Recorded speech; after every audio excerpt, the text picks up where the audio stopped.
오늘은 청년 주일입니다. 전도서 12장 3절부터 7절 우리 본문의 그 뒷부분은 늙어가는 것에 대한 현상을 은유적으로 표현합니다.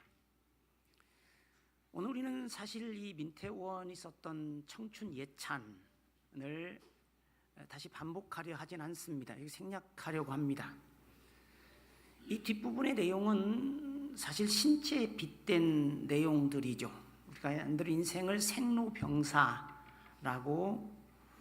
묘사하는데 이 사자성구의 특징은 매우 특별한데 앞에 첫 번째를 빼놓고는 태어난 것을 빼놓고는 늙고 병들고 죽는 것으로 구성되어 있기 때문입니다. 젊은이의 이야기는 노인의 이야기와 분리될 수 없습니다. 젊은이는 미래의 노인이고 노인은 과거의 젊은이이기 때문입니다. 젊은이는 노인을 자신 안에 품고 있고 삶은 그 노인으로 빚어지는 과정입니다. 어떤 노인이 될 것인가? 이것이 젊은이의 과제입니다. 전도서가 말하는 늙어가는 것의 특징은 뭘까요? 인생을 다 까놓고 가장 직설적이고 정직하게 묘사하는 이 전도자에게 늙는다는 것은 불행의 날이 온다는 것을 의미하고, 내용적으로 보자면 기쁨과 즐거움이 줄어들고 재미와 살맛이 없어지는 겁니다.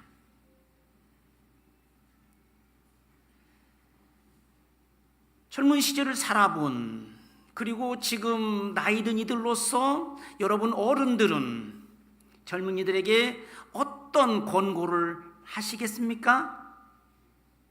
노인은 할 말이 있어야 하고 또 그 말을 남기는 사람들입니다. 물론 자기가 산 대로 말해주겠죠. 조언과 충고에는 자신의 경험이 반영되어 있습니다. 젊은 시절 고생만 했다고 여기는 사람은 야, 젊어서 잘 놀아라 마음껏 라고 할 수도 있죠. 야, 인생 아무것도 아닌데 노세 젊어서 노세, 늙어서는 재미도 없고 못 노는데 젊어서 실컷 놀아라 라고 할 수도 있고, 또 돈 없이 늙어보니까 초라하더라, 돈 많이 벌어 서러워, 조언할 수도 있죠. 그런데 돈 많이 벌어놓고 이젠 좀 즐길까 싶었는데 인생 다 갔더라. 돈만 벌어놓고 쓰지도 못하고 차라리 돈 버는 시간에 놀기라도 했으면. 유언을 생각해 보십시오. 유언할 때 어떻게 하십니까? 야, 돈 많이 벌어라 하는 사람 거의 없습니다. 이 전도자의 권고는 이런 것 같습니다. 행복하게 살아라. 네가 하고 싶은 대로 하며 살아라. 그러나 인생에 대한 평가가 후에 있다는 걸 잊지 말아라. 어떻게 하라는 말입니까? 이 달란트의 비유에서 뚜렷해지듯이 그걸 늘 염두에 두고 살아라는 말입니다. 또는 이렇게 말해요. 잘 놀아라. 그러나 나쁜 짓은 하지 마라. 나쁜 짓 해야 재밌는 건데. 우리말로 바꿔 말하면 이 정도가 되겠죠. 진중하고 보람되게, 늘 어른들이 말하듯이 의미 있고 가치 있게 한순간도 헛되지 않게 살아라. 그러나 때로는 즐길 줄도 알아라. 공부 열심히 하고 부지런하게, 그러나 때때로 쉴 줄도 알아라. 이 포도주에 대한 서양의 권고들이 생각이 납니다. 즐겨라. 그러나 과하지 마라. 또는 절제할 수 없는 사람은 즐길 자격도 없다. 옳은 말은 분명한데 알듯 말듯 적당히 즐겨라 하는 말 같은데 어쩌란 말입니까? 여러분, 즐거움이란 사실 욕망의 발산을 의미합니다. 정욕을 쓸 때, 활력을 소비할 때 생기는 게 즐거움입니다. 알코올이 날아가면서 시원해지는 것처럼 이 돈도 가지고 있는 것만으로는 아무것도 일어나지 않습니다. 단돈 1,000원이라도 쓸 때 기쁨이 생기는 겁니다.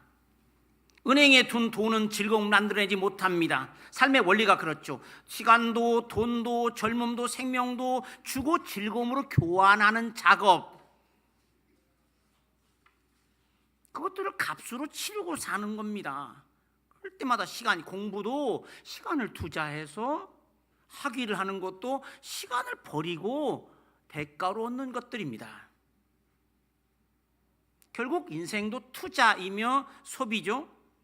즐겁다는 것은 그러므로 버려지는 정력을 의미하고 소비되는 재산이죠. 그래서 경계를 넘어가기 쉽죠. 과소비하게 되죠. 뭐 절제하면 사실 무슨 재미가 납니까? 한 잔 마시려고 술집 갑니까? 실컷 마셔야 술 마시는 맛이 나는 거고, 예를 들면 재미라고 하는 것도 사실은 위험의 정도에 비례하는 것입니다. 놀이공원에서 바이킹을 타는 것이나 더 나아가 번지 점프와 같이 짜릿한 것일수록 위험을 감수합니다. 위험에 비례하는 것이 재미입니다. 소비하고 발산하는 것이 많은 시기일수록 즐겁죠. 이 불행의 날들은 어느 특정한 날을 말하는 게 아니라 늙을 때, 즉 죽음을 향해 가는 시기를 말하죠. 늙는 게 불행입니다. 육체로 보면 이제 힘이 없어지고 무기력해지죠. 원기가 약해지고 의욕을 잃죠. 색으로 말하자면 화려한 색채가 이제 바래는 거죠. 유채색이 무색으로, 이 모든 게 재미가 없습니다. 이겠죠? 전도수가 말하는 늙는다는 것의 특징은 재미가 없어지는 겁니다. 먹는 거, 옛날에는 맛집도 찾아다니고 먹는 거 별로, 저희 아버님도 먹는 걸 안 좋아하십니다. 좋은 걸 갖다 드려도 이제 구순이 되어 가시는데, 여행도 피곤하고 미국 가자 싫습니다. 귀찮은 것이 되죠. 호기심도 관심도 왕성하던 욕망도, 심지어 싸움도 줄어듭니다. 젊어서 싸우는 거예요. 심했을 때 그 어떤 것이든 간에 늙는 건 약해지는 걸 의미하고, 힘이 사라지는 것, 줄어들고 축소되고 작아지고 싱싱함이 시들고 아름다움이 지죠. 그 약함이 병입니다. 그러므로 늙는 게 병이고 그게 불행이죠. 이 약함이라고 하는 것이 병이라고 하는 증상으로 나타나고 현상으로 나타나죠. 병이란 사실 건강이 충만하지 못한 겁니다. 성서적으로 이야기하면 그렇습니다. 마치 어둠은 빛이 모자란 것이듯이 건강으로 가득한, 우리가 사실 무거운 것이 무거운 이유는 그걸 들 힘이 부족하기 때문이죠. 늙은 사람은 작은 것도 종이 한 장도 무거운 것이죠. 때문에 약해지는 것이 병인데, 늙으면 약해지는 거, 늙은 게 병이죠. 근데 왜 사람은 늙는 걸까요? 왜 사람은 늙어 죽는 걸까요? 뭐 자연현상이라고 치부하면 그만이지만 신앙에는 그 의미를, 삶과 죽음의 의미를 늘 물어가죠. 왜 우리는 늙을까? 왜 우리는 죽을까? 사람이 늙어 죽는다는 사실을 사람의 죄에 대한 하나님의 분노, 진노라는 말로 설명하죠. 이해가 안 되잖아요. 사실 이 분노를 뜻하는 히브리어 단어는 콧김을 의미합니다. 씩씩거릴 때, 성질 날 때 확, 이게 바로 분노인데, 이 하나님의 진노의 바람에 날아가는 티끌인 우리들, 인간은 부단한 그리고 빠른 변화 속에 있죠. 우리의 연수가 70이요 강건하면 80이라도 그 연수의 자랑은 수고와 슬픔뿐이요 신속히 가니 우리가 날아가나이다. 근데 뭐 늙는 것이 끝입니까? 신체가 허약해지는 것이. 이 성서의 이해를 분명히 하려는데, 겉사람의 육신은 후패해가지만, 이 자연의 법칙을 따르지만 속사람은 날로 새로워진다. 부단히 지혜로워지고 다듬어지고 익어가고 완성되어 갑니다. 늙어서 지혜롭고 덕스러운 사람이 되지 못했다면 후회는 무의미합니다. 다시 더 심리적 후회는 뭘 의미할까요? 새 출발의 기회를 의미합니다. 후회했다는 말은 새로운 기회를 받았다는 뜻이죠. 그렇기 때문에 새 길을 가죠. 젊은이는 그 기회를 가졌죠. 심리적으로 마음에 안 들면 때려치고 이 알바 마음에 안 들면 딴 알바 해도 되고 새로 시작하면 돼요. 시간이 갈수록 근데 그 기회는 점점 줄어들죠. 인간의 지혜라고 하는 것이 늘 경험의 끝에 후회와 함께 매달려오는 것이죠. 알게 되었는데 쓸모없는 것이 되었습니다. 그래서는 안 됐어. 왜 그러지 않았을까? 부모님을 한 번도 찾아뵈서 돌아가시기 전에 기회가 있으면 다행이지만 그 후회가 마지막 것이라면 그래서 후회하기 전에 하라는 것입니다. 어떻게 후회하지 않을까요? 세상의 것들은 후회와 함께 다시 할 수 있는 기회가 있을 수 있지만 돌이킬 수 없게 최종적으로 후회하게 된다면, 그래서 그 전 해야 할 것이 무엇이다? 내 창조주를 기억하라. 청년의 자랑은 힘이고 노인의 자랑은 지혜입니다. 젊은 자의 영화는 그의 힘이요 늙은 자의 아름다움은 백발이니라. 늙어서 아름다워야 합니다. 저는 젊은 시절로 되돌아가고 싶지 않습니다. 저는 지금이 감사하고 만족합니다. 지금까지의 삶을 젊음과 되받고 싶지 않습니다.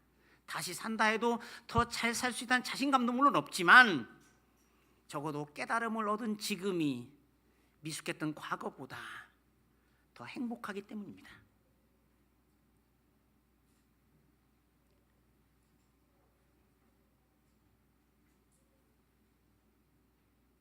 힘으로 가득한 젊은 시절은 어떨까요?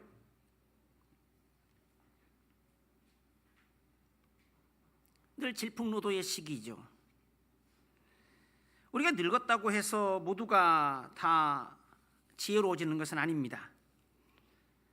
모두도 설득할 수 없는 고집쟁이가 되는 경우도 많고, 독일어로 알터크나커라고 그러는데 삶을 부단히 성찰하고 기름을 짜듯이 경험에 추출되는 사유와 숙고의 과정을 거치고 숙려하고 깊이 생각하지 않고는 불가능하죠.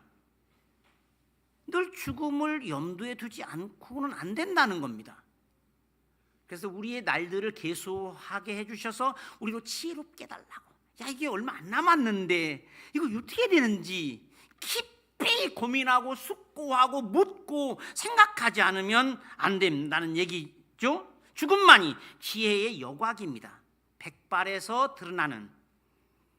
그래서 노인의 지혜와 상징이 되는 백발은 아름다워야 합니다.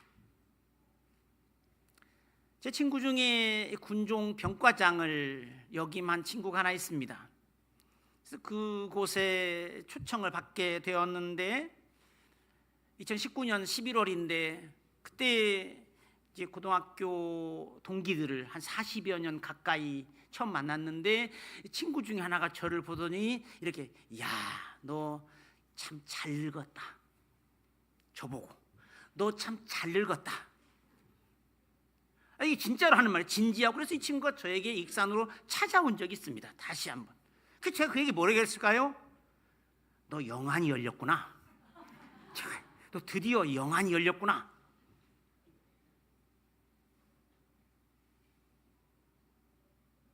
사람들은 다 젊어지려고 하죠. 그래서 어떻게 합니까? 젊어지게 하려고 뭔가 치장을 하고 나이 먹게 안 보이려고 애를 쓰죠. 또 젊어 보인다는 말을 되게 좋아하는데 제가 보기에 그 말은 나이값을 못한다는 말일 수도 있기 때문에 별로 좋아하지 않습니다. 모두가 부질없는 짓입니다. 세월을 거꾸로 돌릴 수만 있다면 모르지만 멈추거나 늦출 수도 없죠. 자연스레 늙어가는 것을 또 어떻게 사람들은 무가치하게 된다고 여기는 겁니다. 늙는 것은 아름다운 일입니다. 좋은 일입니다. 문제는 뭘까요? 잘 늙는 것이죠. 어른이 젊은이에게, 즉 과거의 젊은이로서 미래의 노인에게 가르쳐야 할 것은, 요즘은 다 사실 젊은이들도 배우죠. 핸드폰 기기도 그렇고. 그런데 잘 가르쳐야 할 게 뭘까요? 잘 늙는 법입니다. 아름답게, 물론 어떤 변장과 위장 수준의 화장을 하고 겉을 치장하듯이 그런 정성을 들이듯이 삶의 내용도 그러해야 하고 자신의 내면도 가꿀 줄 알아야 한다. 이 젊은이는 질풍노도의 시간을 지내죠. 생각하기 전에 몸이 먼저 나가죠. 저는 사실 가끔씩 이 횡단보도 보면 사람들이 횡단보도 좌우를 살피고 하는 게 들어가서 살펴. 우리나라 사람들이에요. 발을 내디디고서 살핍니다. 야, 이거 정말 대단한. 그러다 보니까 어떻게 하나요? 힘에 이끌려, 욕망에 이끌려 그 깊은 숫골을 능가하는 힘. 그래서 저돌적이고 자주 경계선을 넘어갑니다. 실수가 많고 잘못을 저지르죠. 한 시인은 이렇게 말합니다. 주님, 내 젊은 시절의 죄와 허물을 기억하지 마시고 주의 인자하심을 따라 주께서 나를 기억하시되 주의 선하심으로 하옵소서. 그 욕망의 절정을 찍고 나서 점점 수그러드는 것이 인생이죠. 나는 목소리도 탄력. 저도 성악가들이 있는 곳에서 찬송을 부르고 특송을 했던 사람인데 목소리가 탄력을 잃어버렸습니다. 언젠가 제 실력을 보일 때가 있기를. 그래서 터득할 수 있는, 그리고 얻는 것이 지혜죠. 그 잃어버린 것에 대한 대가, 그 값을 제대로 받아야 한단 말입니다. 따지고 보면 허무한 인생에 대한 깨달음이 지혜죠. 덕스러워야 하고 아량이 있어야 하고. 앞서 살아간 노인의 과제는 분명하죠. 푸르른 잎사귀가 잘 익은 열매가 되듯이 힘이 지혜로 바뀌어 있어야 합니다. 이 젊음의 저돌성이 늙음의 시절에는 깊은 깨달음으로 변화되어 있어야, 세상살이 결국 하나님이 도우셔서 사는구나라고는 깨달음이 있어야, 내 힘으로 사는 줄 알았는데 하나님이 도우셔서. 세월 속에서 각성한 노인은 그걸 알죠. 영혼은 늙는 게 아니라 부단히 성숙해져 가고 익어갑니다. 연륜이 늘어날수록 삶의 흔적이 남게 되고 속에 쌓이게 되죠. 그래서 투자하고 사용한 시간과 소비한 방식이 자신이 돼, 쓰는 게 남는 것이고 살아온 세월이 자신이 되는 겁니다. 우리는 그래서 소비자들입니다. 하나님이 주신 시간과 재능들을 쓰고 삽니다. 잘 쓰냐 못 쓰냐, 사용하느냐 하지 않느냐의 차이죠. 다른 대로 돈만 알고 산 사람에겐 돈 냄새가 나게 돼 있고, 덕을 베풀고 살아온 사람에겐 역시 그 향기가 나죠. 젊은 시절엔 똑똑하단 말이 칭찬이었지만 노인이 되어 그런 말을 듣는 것은 자랑할 만한 것이 아닙니다. 폭넓은 마음, 아량, 깊은 이해심을 갖고 늙어갈수록 고집만 세지고 자기 것에만 집착하는 사람이라면 그는 어른이 아닙니다. 우리가 지혜를 두고 속사람이라고 표현하기도 하죠. 영혼의 대체어입니다. 우리 영혼 혹은 속사람이라고 지혜라는 말로 설명할 수 있는데, 성숙하지 못하죠. 공감 능력도, 아파할 줄 아는 마음도 키우지 못한 사람, 그저 제 앞가림만 하는 사람이고, 바뀌고 변화되고 거듭났어야 할 시기를 잘못 보낸 거죠.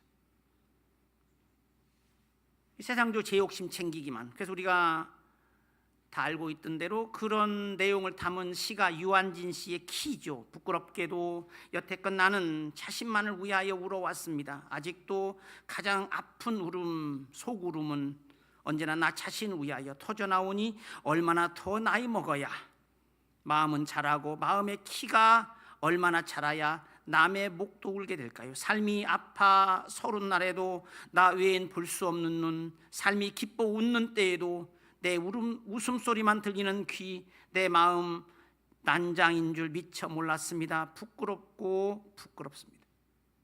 그런데 예수님을 두고 예수는 지혜와 키가 자랐다 라고 말을 하죠. 너의 창조주를 기억하라.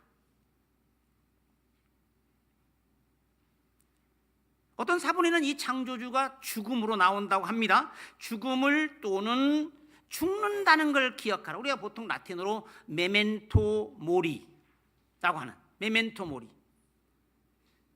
근데 젊은이들은 모든 것이 빨리 변하고 지나가게 된다는 것을, 그리고 마지막엔 약함과 죽음이 온다는 사실들을 생각하기에는 힘이 넘쳐 흐르고 모든 것이 지나가리라고 하는 것을 받아들이기에는 아직도 이 노인들은 압니다. 엊그제 빨가벗고 바닷가에서 벽을 감던 때가 엊그제 같은데 벌써 흰머리가 나고 머리카락이 다 빠진 시간이라는 사실, 곧 질 꽃이라고 하는 것을 알기에는 지금 화려함의 절정을 뽐내고 있기 때문에 지혜에 이르지 못하고 있죠. 그래서 신중함과 사려가 없죠. 인간은 순간에 지나지 않으며 찰나가 인생이라는 것을 깨달았을 때는 이미 그 시간이 지나간 뒤 풀이 시들고 꽃이 져서야 비로소 인지되는, 세상은 다 그렇습니다. 예수님 말씀하신 대로 세상은 낡아지고 헤어지고 조미 먹고 녹이 슬고 썩는 곳입니다. 그래서 젊은이는 욕망을 발산하고 곧 사라질 것들에 자신의 재능과 시간을 투자하는 대신 신중함을 얻어야 하고 그걸 위해 애써야 하고, 노인은 대신에 자신의 혀를 조심해야 합니다.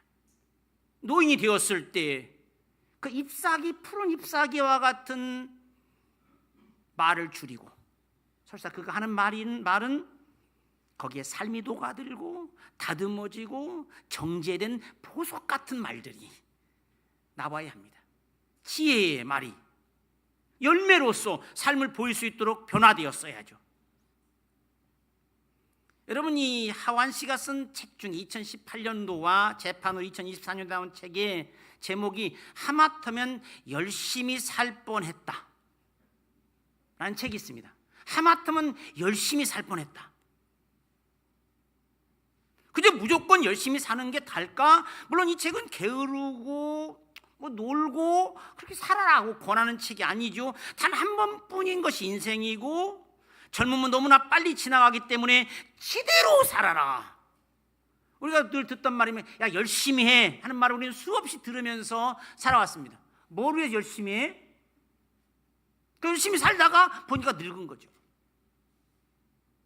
그 회의에 빠지고 지금까지 삶이 뭐였지? 꿈을 꾼 것 같고 이러려고 우리가 죽어라고 산 걸까 싶죠? 세상 사람들의 인생, 물론 그리스도인의 삶의 인은 다르죠.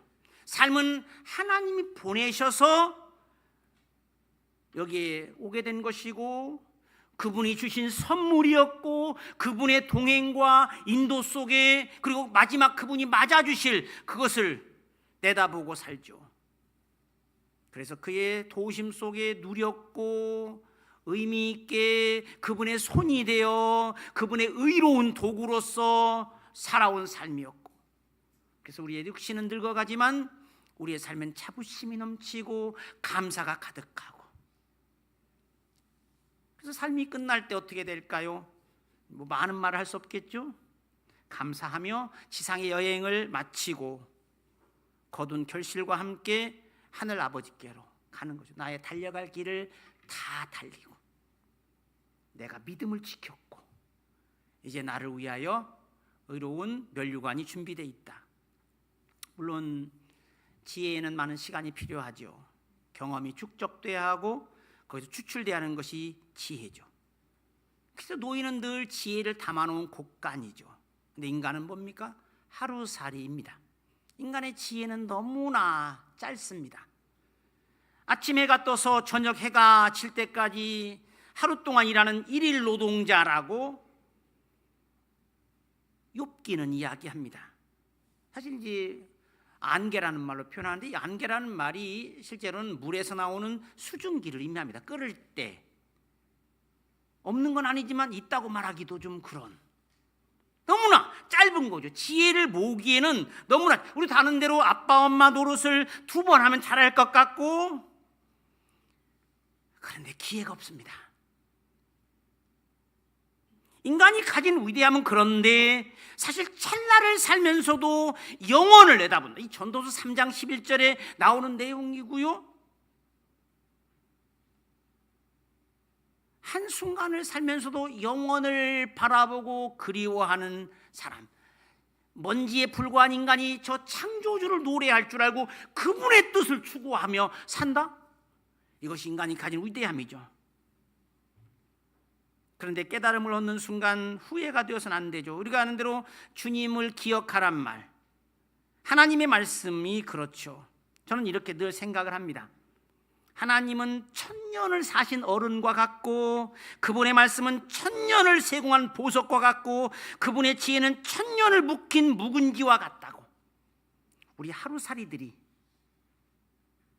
늘 얻어와야 하는 모든 필요한 지혜가 모아진 곳간이죠. 그래서 마태복음 13장 52절에 보면 천국의 서기관은 필요한 모든 것들을 저 천국의 곳간에서 꺼내오는 사람과 같다. 필요한 모든 것들을.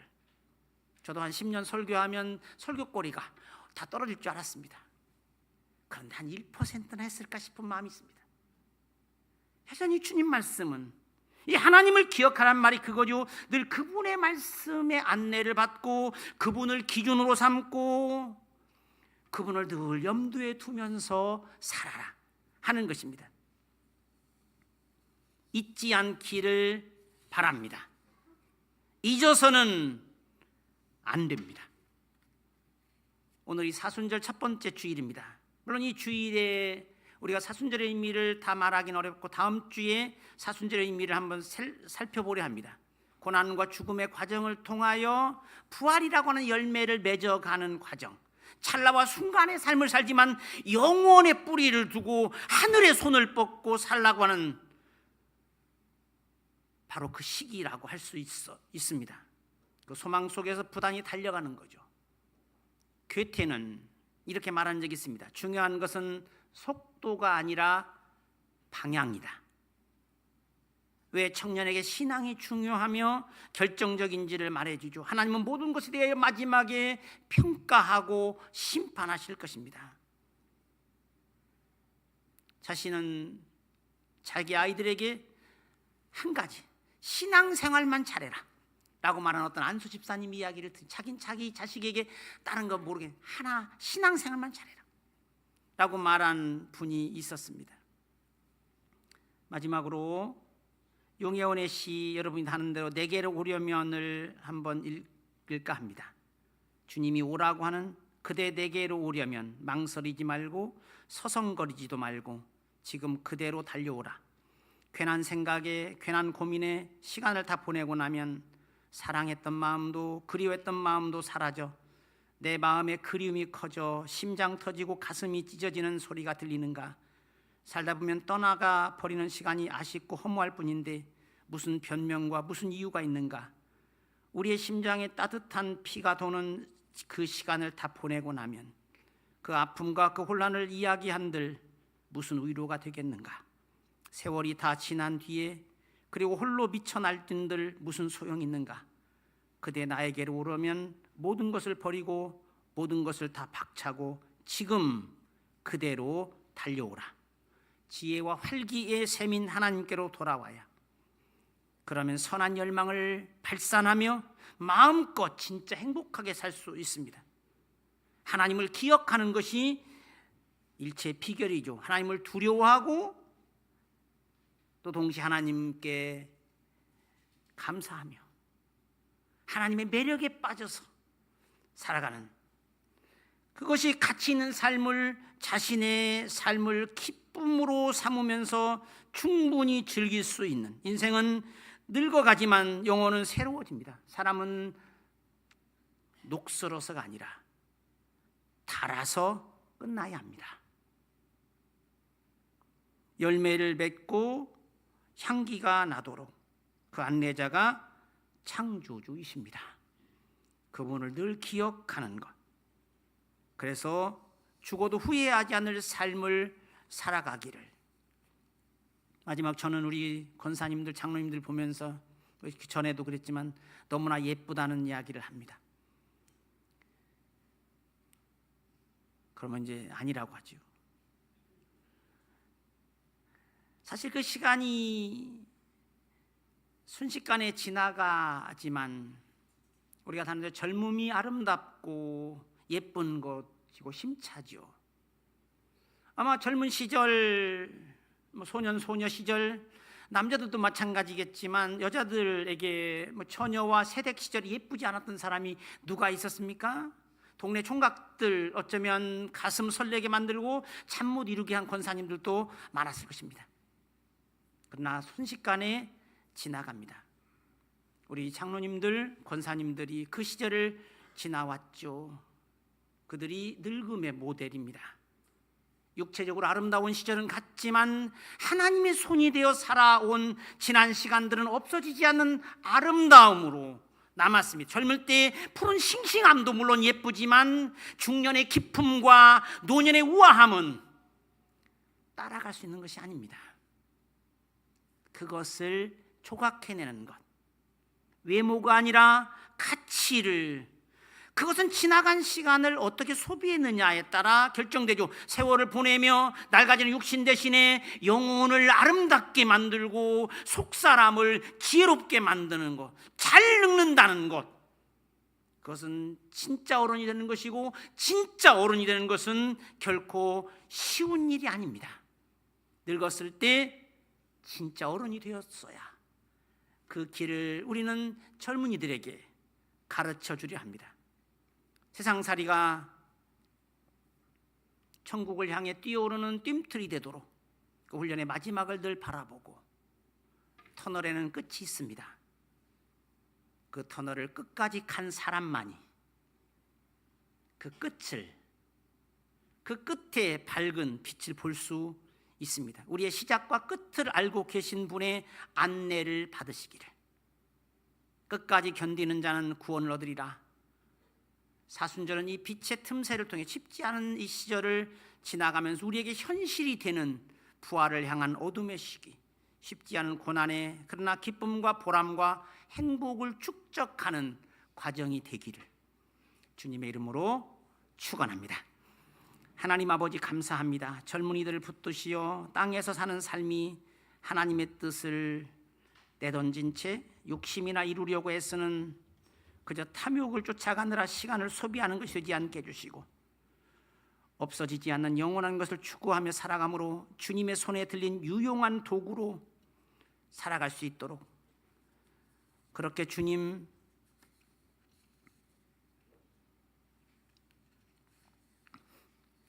나라를 위하여, 이웃을 위하여, 교회를 위하여, 하나님을 위하여 살아갈 수 있도록, 그리하여 주님의 손이 되어 살아온 지난 시간들이 자랑스럽고 기쁘도록 하늘의 상급을 쌓게 해주시옵소서. 청년의 시기에 참으로 즐거움을 맛보며 삶의 행운을 즐기게 하시되 역사의 주역이 되게 하시어 그들의 인생이 영혼에 잇된 삶이 되도록 주님께서 친히 그들의 안내자가 되셔서 모험과 함께 위험 가득한 이 세상에서 안전하고 결실하는 인생 되게 해 주시옵소서.